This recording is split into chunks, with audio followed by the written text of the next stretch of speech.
Telugu Desam party, Janasena, Bharatiya Janata party ఈ ముగ్గురు కూడా పాలు నీళ్ళలా 2014లో కలిసిపోయారు. ఆ తర్వాతన కూరలో కరివేపాకుల భారతీయ జనతా పార్టీని తీసి అవతల పడేసి, అదే సందర్భంలో కూరలో ఆయిల్ల జనసేనని మాత్రం బయట ఉంచి కథ నడిపించుకొచ్చారు చంద్రబాబు నాయుడు గారు.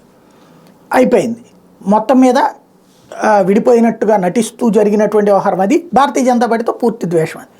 ఇప్పుడు మళ్ళీ ముగ్గురు కలిసేటటువంటి ప్రయత్నం 2024 ఎన్నికలకి దాదాపు ఫైనల్ అయిపోయింది. ఇంతకుముందే చెప్పుకున్నట్టు ఒకప్పుడు పాలు నీళ్ళలా కలిసిన వాళ్ళు ఉప్పు నిప్పులా ఒకళ్ళకొకళ్ళు చిటపటలు ఆడుతున్నటువంటి సందర్భం నుంచి ఇప్పటికి జనసేన తెలుగుదేశం మధ్యన బంధం మళ్ళీ బలపడింది.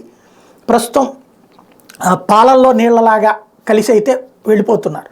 ఇదే సమయంలో భారతీయ జనతా పార్టీ మరి కలవడం సాధ్యమవుతుందా? ఇప్పుడు Telugu Desam party social media wing మాటలలో తేడా వచ్చింది. ఆంధ్రప్రదేశ్ భవిష్యత్తు పునర్నిర్మాణం కోసం కేంద్రంతో కలిసి వెళ్ళక తప్పని పరిస్థితి తెలుగుదేశం పార్టీది. కూటమిలో ఏ అభ్యర్థికైనా ఓటేస్తాం కానీ సోమవీర్రాజు, జీవీఎల్, విష్ణువర్ధన్ రెడ్డిని మాత్రం ఓడించి తీరుతాం. ఇది అంటే ఓ పక్కన ఉంటూ కలుస్తాం, వీళ్ళని మాత్రం ఉండని. అంటే బీజేపీలో ఎవడు ఉండాలో కూడా వీళ్ళు. అప్పుడు వీళ్ళు ఏం మాట్లాడాలా?